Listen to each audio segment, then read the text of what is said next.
Cassiopeia frost greeted her first snow-sprinkled dawn on the 28th of December 1996 in a log-playing clinic tucked inside Alaska's Matanuska Valley.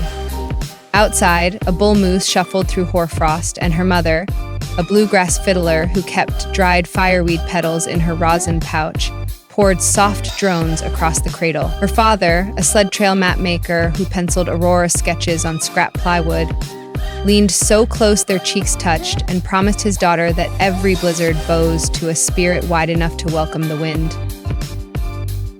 Curves travel through the frost bloodline like glacial melt through braided rivers, so no one flinched when baby Cassie split 2 flannel wraps before sunrise, painted peach over the talkeetness. Grandma Nucka loosened every seam with a bone needle, slipped scraps cut from dog sled banners between the gaps, and laughed that extra fabric costs pennies, while teaching a child to shrink can bankrupt her courage.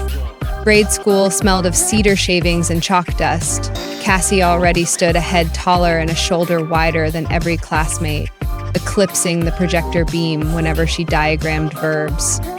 One recess, a pair of boys bounced around her chanting icebreaker barge. That night, she combed the riverbank for soda tops polished by current, threaded them on fishing leader into a shimmering backbone, and stitched the chain down her sky blue sweater. When class resumed, pale sun scattered silver constellations across ceiling tiles, and a visiting volunteer caught 7 seconds on a chunky camcorder. By dawn, 17,000 strangers had cheered the girl who turned mockery into northern light. Cassie scribbled one line inside her notebook: "When clouds crowd the ridge, scatter mirrors until the gale moves on." Weekends belonged to Palmer Farmers Market, where her mother bowed fiddle reels beside kettles of steaming salmon chowder. Off-the-rack jeans refused Cassie's hips, so she traded tip jar coins for tarp scraps from hay bales, cut them into wide-leg trousers, sprayed raven silhouettes with squid ink dye, and posed at sunset against rusted rail cars. She opened an online diary called Ice Lantern, just as a new photo app rippled through patchy mountain data. Captions flipped between Yupik proverbs and crisp English truths like "curves anchor storms steadier than rock." By 16, she counted 53,000 unseen friends who tapped hearts on every golden hour frame, proof that remote screens can drown playground whispers. A scholarship pulled her south to the University of Washington. Daylight hours dissolved in kelp genomics labs, while nights belonged to a 24-hour fry bread stand glowing pink from neon salmon. The heat lamp became her only studio light. During lull stretches, she filmed minute-long reels, twisting parchment wrap into alpine rose hair clips while breaking down dart rotation in a voice equal parts valley hush and campus crisp. One clip layered spouting whale calls on a pocket sampler, while she chain-stitched reflective paracord into thrift store denim. 48 hours later, the reel topped 1 million plays. Pacific-style pages crowned her the fry bread couturière, yet every brand pitch capped at size 16. Cassie tucked each offer into a folder marked shrinking nets, wiped sugar snow from her sleeve, and flipped another dough spiral. Late 2023 changed her current. Patagonia women proposed a capsule named Glacier Pulse. Cassie returned 3 Glacier firm terms, grading up to 60-inch hip, half the crew hired from Pacific Northwest trade schools, and 10% of profit routed into rising sea research for indigenous villages on the Yukon-Cusco-Curio Delta. Patagonia signed before espresso cooled. The shoot unfolded at dawn on Black Pebble Beach, where sea otters bobbed through bull kelp. Cassie guided curvy snorkelers beneath emerald canopies, while a drone traced spirals overhead. When the lookbook launched, every extended-size windshell vanished within 42 hours across 25 countries. Ice Lantern vaulted past 700,000 followers. Still smelling of fryer oil, she ducked behind flour sacks, wedged her phone atop a salmon box, and live-streamed tear-blinking thanks beneath buzzing fluorescence. Here arrives our first friendly wave. If that moment already stirred a spark in your lungs, press the bright subscribe button before the breeze drifts. One tap is free and keeps every fresh story gliding to your feed first. spotlight shimmer beckons rumor gulls. A gossip vlog insisted Cassie cinched her waist in carbon stays between dives. She kicked a paddleboard into turquoise Lynn Canal at sunrise, stood steady in sports bra and snow cam leggings, traced each stretch mark with crushed lavender chalk, and sang a fiddle refrain about bodies steering storms. 10 million viewers shared the clip, labeling it Lavender Truth, coloring their own contours pastel, until gossip melted like sleet on granite. Night shifts and capsule royalties swirled into frost glow, a whipped body glaze folding spruce tip butter, cloudberry oil, and mica flecks that flash pearl in phone light. Cassie poured 19,000 tins inside her father's lamp house, tied each lid with braided hemp cord, and tucked a card reading, "Moisturize your horizon." Stock evaporated in 83 minutes, raising $191,000. 20% lit beacon grants, delivering industrial surgers and waterproof audio recorders to plus-size teens in wind-pinned fishing hamlets from Kodiak to Kotzebue.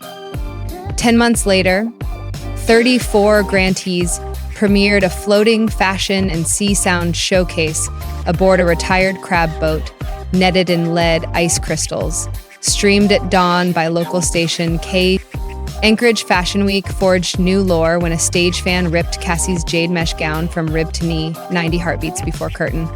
She borrowed neon anchor rope, laced the slash like hiking boot eyelets, and strode forward as if the splice lived in every sketch.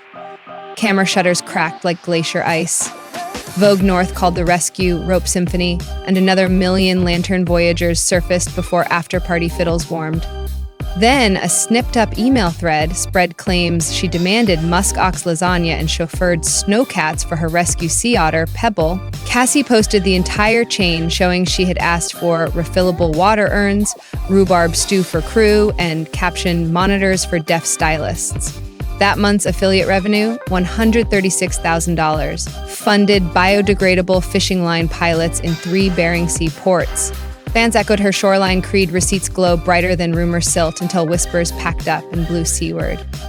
By midsummer, Ice Lantern shimmered for 6.6 million Instagram friends, 3.3 million short video voyagers, and 2 million steady channel subscribers, engagement hovering near 10%, confounding ad agencies.